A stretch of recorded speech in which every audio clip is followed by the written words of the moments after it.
The day started like any other, coffee in hand, emails piling up, and the hum of the office around me. I was Marcus Johnson, mid-level manager at a sleek corporate tower in Atlanta, juggling spreadsheets and meetings. By noon, I was called into the boardroom, expecting a routine update. Instead, my boss, Mr. Reynolds, slid a termination letter across the table. No explanation, just a cold, "Your services are no longer needed." My stomach dropped. I'd seen colleagues vanish before, but this felt personal. As I packed my desk, a coworker whispered the truth. My skin color was the real reason. That night, I swore I'd prove them wrong.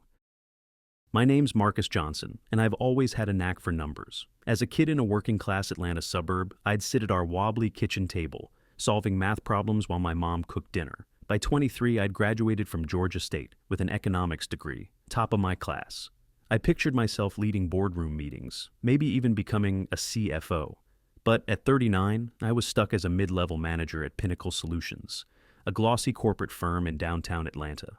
The office had all the trappings of progress, open-plan desks, diversity posters. But beneath the surface, something felt off. My ideas were often ignored in meetings, my promotions delayed with vague excuses. I'd overhear whispers about fit or image, and I knew what they meant. My black skin didn't match their vision of leadership. Still, I kept my head down, tweaking spreadsheets and mentoring junior staff, hoping my work would speak for itself. My daughter, Kayla, was my reason to push forward. At 16, she was sharp, already digging into my old college textbooks. I'd taught her the basics of financial modeling, and she soaked it up like a sponge. But the longer I stayed at Pinnacle, the clearer it became. No matter how many late nights I pulled, or how many reports I nailed, the system wasn't built for me to rise. I'd catch my boss, Mr. Reynolds, praising less qualified colleagues for ideas I'd pitched months earlier. It stung, but I swallowed my frustration, telling myself patience would pay off. Deep down, I wondered if my degree, my skills, my hustle, everything I'd worked for would ever be enough. It was a Tuesday morning, just another day at Pinnacle Solutions. I was at my desk finalizing a cost-saving proposal I'd spent weeks on. The plan was solid, streamlining supply chains to save the company $3 million annually. I'd run the numbers twice, checked every variable. At the team meeting, I presented it to Mr. Reynolds and the department heads. I laid out the data, walked them through the projections, even anticipated their questions. The room went quiet. Mr. Reynolds nodded, said he'd review it, and moved on. I left feeling cautiously hopeful, thinking maybe this was my shot to finally stand out. 2 weeks later, I overheard a conversation in the break room. Sarah, a junior analyst, was bragging about her new supply chain idea getting approved. My stomach twisted as she described my exact plan, down to the same figures I'd presented. I confronted her later, keeping my voice steady. She shrugged, said, "Mr. Reynolds had refined it with her." Refined? I'd built it from scratch. I went to Reynolds, asked why my proposal was credited to someone else. He leaned back in his chair, barely looking at me. "Marcus, it's about team collaboration. You're overthinking this," I pressed, citing my slides, my calculations. His face tightened. "You're not a team player, Marcus. That's the issue." The next day I was called to HR. A woman I barely knew handed me a termination letter. "Performance concerns," she said, avoiding my eyes. I stood there, stunned. Performance? I'd hit every target, trained half the team, and delivered that proposal. I asked for specifics. She mumbled something about cultural fit and hurried me out. As I packed my things, a coworker, Jamal, pulled me aside. "It's not about your work, Marcus," he whispered. "Reynolds didn't like you challenging him." And, "You know how it is here," I did. I'd seen it in the sidelong glances, the promotions that skipped me, the assumptions about my place. My skin wasn't just a detail, it was a barrier. That night, I sat at home, staring at my laptop. The termination letter crumpled beside me. Kayla walked in, asked why I looked so rough. I told her the truth, sparing no details. Her eyes widened, then narrowed. "They stole your idea, Dad, and fired you for it?" I nodded, my throat tight. She sat beside me, quiet for a moment. "We're not letting this go," she said. I didn't know what she meant, but her fire sparked something in me.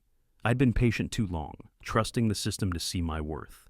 Now I was done waiting. I applied for a senior role at Horizon Enterprises, a bigger firm across town. They called me for an interview the next week. I didn't know it then, but that meeting would change everything. The Horizon Enterprises office was a glass fortress in downtown Atlanta. all sharp angles and polished floors. I arrived early for the interview, wearing my best suit, my resume polished to perfection. Kayla insisted on coming along, saying she wanted to see the place. I didn't argue. She'd been my rock since the Pinnacle fiasco. We sat in the waiting area, her flipping through a magazine, while I rehearsed answers in my head. At 40 minutes past the scheduled time, a secretary ushered us into Mr. Thornton's office. He was the hiring manager, a tall man with a crisp suit and a smile that didn't reach his eyes. Mr. Thornton barely glanced at my resume. He leaned back, hands clasped, and started with, "So, Marcus, tell me about your background."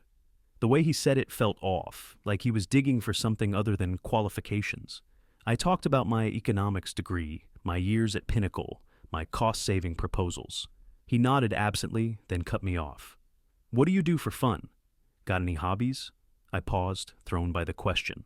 I mentioned reading finance journals and mentoring my daughter in math. He smirked, glancing at Kayla, who sat quietly in the corner. "Your daughter's here? That's unusual." Before I could respond, he pivoted. "What's it like raising a kid in your community?" The word hung in the air, loaded. I kept my tone even, saying I lived in a diverse neighborhood, focused on giving Kayla opportunities. He pressed further, asking about my parents, my upbringing, even my cultural influences. Each question felt like a jab, sidestepping my skills entirely. My palms grew sweaty, but I answered calmly, sticking to facts. Then he leaned forward, eyes narrowing. "Let's be real, Marcus. This is a high-level role. Are you sure you're cut out for it?" I felt my chest tighten. I started to list my achievements, projects I'd led, budgets I'd balanced, but he waved a hand. "Numbers are one thing, leadership's another." Then, with a chuckle, he turned to Kayla. "What about you, young lady? Think you could handle your dad's job?" It was meant to be a joke, but it landed like a slap. Kayla stiffened, her eyes locking onto his. I wanted to intervene, to shield her, but she spoke first. "I could try. Got a problem for me to solve?" Mr. Thornton laughed, clearly amused. "All right, kid.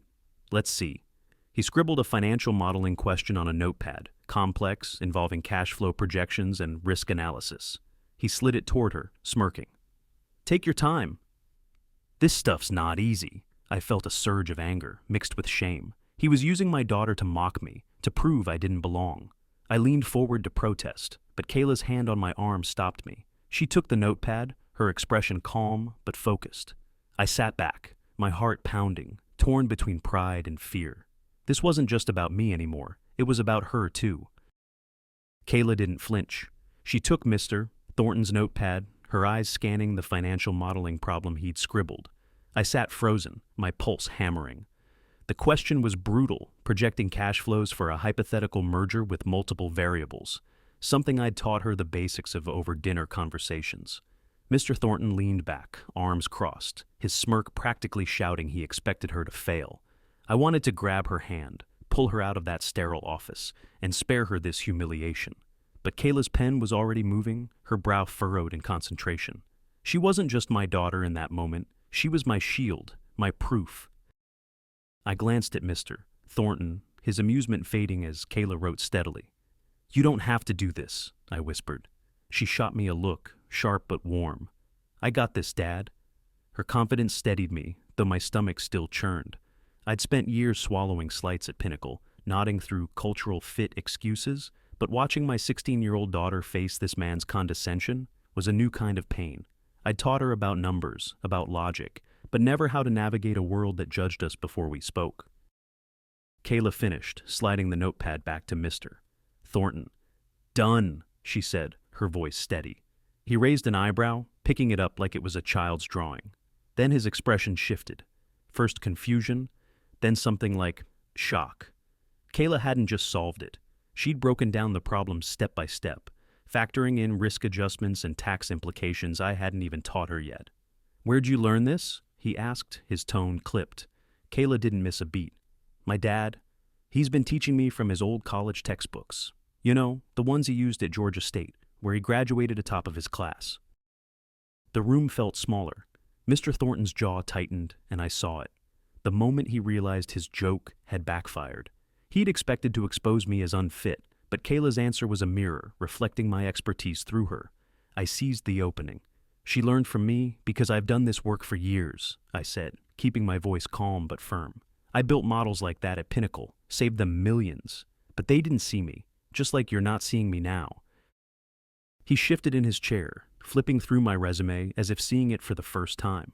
This is impressive, he muttered, but his tone was defensive. He started asking about my experience, real questions this time, about my projects, my strategies. I answered with precision, citing specific deals I'd closed and systems I'd streamlined. Kayla chimed in once, mentioning a budgeting trick I'd shown her, and I saw Mr. Thornton's confidence crack further. He'd underestimated us both. Then he tried to pivot. Well, Marcus, this role requires a certain presence, he said, his words trailing off. I knew what he meant. I'd heard it before. Code for, you don't look the part. I leaned forward. Presence? You mean someone who doesn't look like me? I've got the skills, the results. What else do you need? He fumbled, mumbling about fit and team dynamics. Kayla's eyes flashed, but she stayed quiet. I could tell she was holding back, letting me take the lead. The interview ended abruptly. Mr. Thornton stood, offering a stiff handshake. We'll be in touch, he said, but his tone screamed he wanted us gone.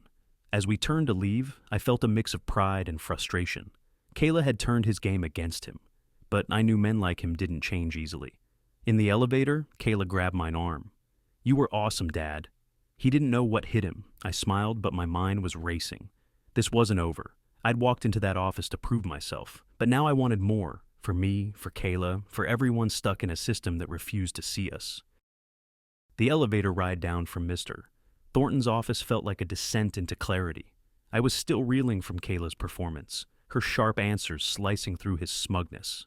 But as we stepped into the lobby of Horizon Enterprises, I knew this wasn't the end. Men like Thornton didn't just admit they were wrong. I'd seen it at Pinnacle, people who hid their biases behind polished words and vague policies. My hands clenched as we walked toward the glass doors. I wasn't leaving without a fight. Dad, you okay? Kayla asked, her voice pulling me back. I nodded, but my mind was already turning over what to do next. Back in the parking lot, I sat in the car, staring at the dashboard. Kayla was quiet, scrolling on her phone. I replayed the interview, the way Thornton had dismissed my resume, the way he'd used Kayla to mock me, only to be outdone by her. I'd proven my worth, but it wasn't enough. I needed him to face the truth. I'm going back up, I said suddenly. Kayla's head snapped up. What, Dad? He's not worth it. But I was already out of the car, my steps heavy with purpose. I marched back to the reception desk, asking to see Mr. Thornton again. The secretary, a young woman named Lisa, hesitated. He's in a meeting, she said, but her eyes flicked toward his office. I stood firm. I'll wait. Lisa sighed, then lowered her voice. Look, I heard what happened in there. It's not right. She glanced around, then slipped me a business card. My brother works at Apex Consulting. They're looking for someone with your skills. Call him. I took the card, stunned by her quiet defiance. It was the first crack in the system I'd felt all day. When Thornton finally emerged, his face soured at the sight of me. Marcus, we said we'd be in touch, he said, his tone clipped. I didn't budge. I deserve to know why I'm not a fit for this role, I said, loud enough for the nearby staff to hear. His eyes darted around, but I pressed on. I've got a degree from Georgia State, top of my class. I saved Pinnacle millions with my proposals. My daughter just solved your test faster than most MBAs could. So, tell me, what's the real issue? Thornton's mouth opened, then closed. A few employees slowed their steps, watching. This isn't the place, he muttered, but I wasn't done. I pulled out a folder from my briefcase, printouts of my Pinnacle projects, emails praising my work, even the original slides from the stolen proposal. These are my results, I said, handing them to him. Look at them. Tell me I'm not qualified. His hands shook slightly as he took the papers, his confidence unraveling. Lisa watched from her desk, her expression unreadable but steady. He flipped through the documents, his face reddening. This doesn't change the hiring criteria, he stammered. I stepped closer. Criteria? Or your assumptions about me? You didn't ask about my work until my daughter proved you wrong. A murmur rippled through the onlookers. Thornton's jaw tightened, but he had no answer. I'd caught him in his own game. He couldn't fire me because I wasn't hired, but he couldn't dismiss the evidence either. You'll hear from me again, I said, turning to leave. Kayla was waiting in the lobby, her eyes wide with pride. That night, I called Lisa's brother, David, at Apex Consulting. He was direct, no nonsense. I sent him my resume and the same documents I'd shown Thornton. Within 2 days, he called me for an interview. Unlike Thornton, David asked about my experience, my strategies, my vision. He didn't care about my background or hobbies. A week later, I had an offer, senior financial analyst, better pay than I'd ever earned at Pinnacle. I accepted, my chest loosening for the first time in months. But the real shift came later. A colleague from Pinnacle reached out, saying my termination had sparked whispers. Someone had leaked my stolen proposal story to a local business blog. It gained traction, shared across social media, with hashtags calling out corporate discrimination. Pinnacle issued a statement promising an internal review. Weeks later, I heard Mr. Reynolds had been reassigned. It wasn't justice, not fully, but it was a start. Thornton's name came up too. His reputation took a hit after a few employees corroborated my story online. I didn't gloat, but I felt the weight lift, just a little. Starting at Apex Consulting felt like stepping into a different world. The office wasn't flashy like Horizon's glass tower, but it buzzed with purpose. On my first day, I walked into a modest building on the edge of Atlanta, greeted by David, Lisa's brother, who shook my hand like he meant it. My desk was already set up, a stack of files waiting for me. No vague talk about fit or presence, just a clear expectation to deliver. My role as a senior financial analyst meant leading projects, not just crunching numbers. For the first time in years, I felt seen for what I could do, not judged for who I was. The work was challenging but fair. I dove into restructuring a client's budget, streamlining their operations to save $500,000 in the first quarter. David called me into his office after the client meeting, not to question me, but to say, "Good work, Marcus. We need more of that." It was simple, but those words hit hard. At Pinnacle, praise was rare, always tinged with a caveat. Here, my ideas were heard, debated, and implemented. I started mentoring a small team, sharing the same modeling tricks I'd taught Kayla. One of my analysts, a young woman named Rachel, told me she'd never had a boss who explained things so clearly. I smiled, thinking of all the years I'd been overlooked. Meanwhile, the fallout from Pinnacle was gaining momentum. The blog post about my stolen proposal had sparked a firestorm online. People shared their own stories, missed promotions, ignored ideas, subtle slights that added up. Hashtags like #corporate-bias and #Pinnacle-exposed trended for days. A local news outlet picked up the story, interviewing former employees who confirmed a pattern of discrimination. Pinnacle's PR team scrambled, releasing a statement about diversity initiatives. But it felt hollow. A week later, I got a text from Jamal, my old coworker. "Reynolds is out," it read. "They're auditing the whole department." I didn't cheer, but I felt a quiet satisfaction. The system wasn't crumbling, but it was cracking. Horizon Enterprises wasn't untouched either. A few anonymous posts on social media called out Mr. Thornton's behavior during my interview. Someone claiming to be an employee described his old-school hiring habits, favoring people who looked like him. The posts didn't name me, but I recognized the details. Horizon issued a vague apology, promising to review hiring practices. I doubted Thornton faced real consequences, but the public scrutiny was a start. Kayla followed the online chatter, reading me updates over dinner. "They're scared, Dad," she said, grinning. "You shook them up." At home, life was shifting too. The Apex salary meant we could move to a better apartment, one with a bigger room for Kayla and a small office for me. I caught her studying my old economics textbooks one night, scribbling notes for a school project. "You're going to be better than me," I told her. She laughed, but her eyes were serious. "I just want to make you proud." I pulled her into a hug, my throat tight. She'd already done that, 1,000 times over. The bigger win wasn't just the job or the online buzz, it was what came next. I started getting messages from strangers, people who'd read about my story. A young black accountant asked for advice on navigating corporate spaces. A single mom from my old neighborhood wanted help with her resume. I spent weekends meeting them, sharing what I'd learned, helping them avoid the traps I'd fallen into. It wasn't much, but it felt like paying forward what Lisa's card had done for me. Kayla joined in sometimes, explaining basic finance to kids her age. "You're building an army," she teased me once. I laughed, but I hoped she was right. Looking back, I realized the fight wasn't just about me. It was about Kayla, about the people who'd reached out, about everyone stuck in a system that tried to box them in. Pinnacle's audit led to new training programs, and a few managers were quietly let go. It wasn't perfect, change never is, but it was progress. I'd started at Apex expecting a job, but I found purpose. And every time I saw Kayla's confidence grow, I knew we'd done more than win a battle. We'd started something bigger. 8 months into my job at Apex Consulting, I stood in our new apartment, watching Kayla arrange her books on a shelf in her room. The place was modest, tucked in a quiet Atlanta suburb, but it felt like home. My small office nook held a photo of us from her 17th birthday, her grin bright against the glow of candles. That image kept me grounded, a reminder of why I'd pushed back against Pinnacle and Horizon. My role at Apex wasn't just a job, it was a chance to rebuild, to show Kayla what perseverance could do. Every morning, I walked into work knowing my ideas were valued, and that alone felt like a victory. The fallout from my story hadn't faded. The viral blog post about my stolen proposal sparked changes I hadn't expected. A community group invited me to speak at a career fair for young professionals of color. I wasn't used to standing in front of a crowd, but I shared what happened, how Pinnacle fired me, how Mr. Thornton tried to humiliate me, and how Kayla turned it around. The audience, a mix of eager faces and skeptical ones, listened closely. Afterward, a few lingered, asking how to navigate biased workplaces. I gave them my contact info, helped with resumes, even coached one guy through a tough interview. It felt like paying forward what Lisa's business card had done for me. Kayla was carving her own path. She'd joined her school's debate team, wielding the same sharp logic that had floored Thornton. One evening, she showed me an app she'd designed for a coding class, a tool to teach teens about budgeting, built from the lessons we'd shared. "You gave me the ideas, Dad," she said, her voice steady but proud. I hugged her, my chest tight.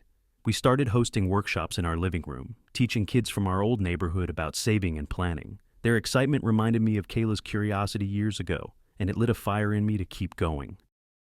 I wasn't a hero, just a guy who'd had enough, backed by a daughter who refused to stay quiet. Pinnacle's audit led to new policies, and a few managers, including Mr. Reynolds, were let go. Horizon faced scrutiny too, with whispers about Thornton's hiring practices spreading online. The system wasn't fixed, but it was bending. My message to you, the listener, is this: don't let anyone box you in. Show your work, find your allies, and speak up, even when it's hard. Change is slow, but it starts with us. So, I ask you, have you ever faced a moment where you were judged before you could prove yourself? What did you do? Share your story in the comments. We're stronger when we lift each other up. If this moved you, hit that like button and subscribe.